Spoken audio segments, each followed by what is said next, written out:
Saxena, for joining us on the programme. We will bring you all the updates that we can in regards to the ongoing situation with that. We now move over to the United Kingdom now, where the government has announced its plans to reduce the voting age for general elections from 18 to 16, fulfilling a promise made prior to last year's elections. The voting age change is likely to prove contentious, with critics previously arguing it is self-serving, as the newly enfranchised teenagers are seen as more likely to support the centre-left Labour Party. The government will have to bring legislation before Parliament, where it has a comfortable majority to make the changes. Labour ministers in the United Kingdom insist the change is intended to modernise our democracy and boost turnout, while aligning general elections with the existing voting age for elections for the devolved regional parliaments in Scotland and Wales. Let's take a listen in to what the Parliament had to say. The strategy we have published today will set out how we will legislate and implement provisions to extend the voter franchise to 16 and 17-year-olds, increase participation in our elections, tackle the inconsistencies in voter ID rules, and protect our democracy by overhauling our political finance rules. We're now joined by Keith Faz, who's a former British minister. He joins us live from Costa Rica. Keith, thank you very much for joining us on the programme. Pleasure to have you as always. From your experience in British politics, this has obviously been an ongoing debate for years. What are the strongest arguments for and against lowering the voting age to 16 years old? Good morning, Joshua from South America. I think it's a pretty exciting decision. Anything that seeks to renew democracy is something we can welcome. The problem is, as I approach my 70th birthday, I forgot what it was like when I was 16. You're much nearer to 16 than I am. So you will know what a 16-year-old Joshua would have been like. Would you have been interested in politics? I don't know. Only individuals will know. In South America, actually, Argentina and Ecuador both allow voting at 16.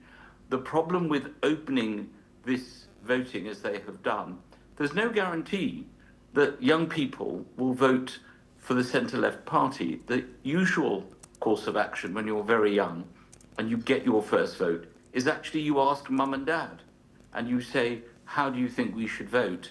And mum and dad would say, well, I've always voted Labour or I've always voted Conservative. But because of the nature of politics around the world today, as reflected in your NewsX broadcasts, it's all very volatile. There could be quite a lot of young people deciding to vote for the Reform Party. The former leader, Jeremy Corbyn, has opened his own party. We don't know its name yet.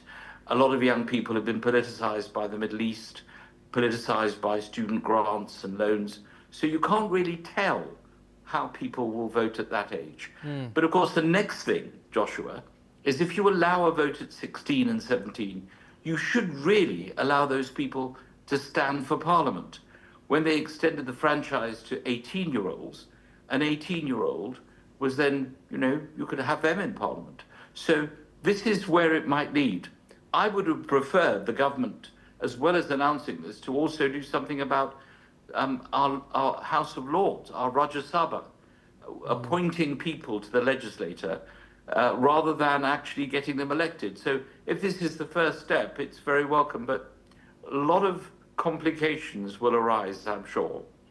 Keith, what we can't distract ourselves from is the importance of social media in modern politics. We have mentioned that it's seen that 16-year-olds are more likely to vote to the centre-left. However, we also know that Nigel Farage's Reform Party has more followers on TikTok and Instagram than most of the other British politicians. Nigel Farage is the top followed British politician on TikTok, at least. What do you think the implications are going to be moving forward in that regard, given that Reform seems to know how to crack this social media landscape? You're absolutely right. You've got it in one. Reform on the right, the Corbyn Sultana party on the left, the fact that young people of 16 and 17, and I'm not prejudging here, Joshua, because I didn't know you when you were 16 or 17, but I can remember myself. I would probably have gone to mum and said, I've just got this card through the post. Who do you vote for? And I'm going to follow what you say.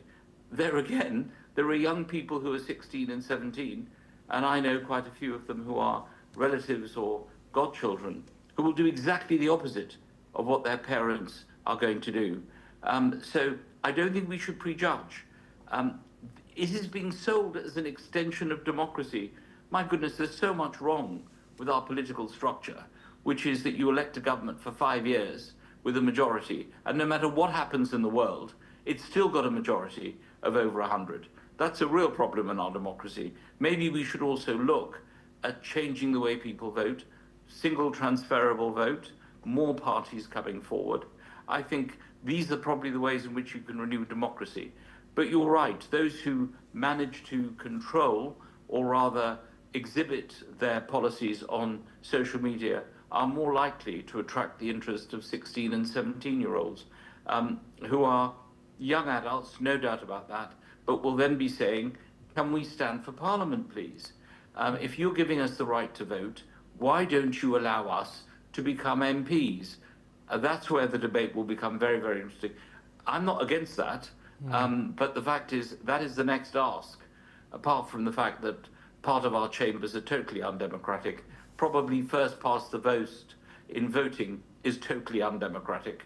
It disenfranchises all the other people who voted for other parties.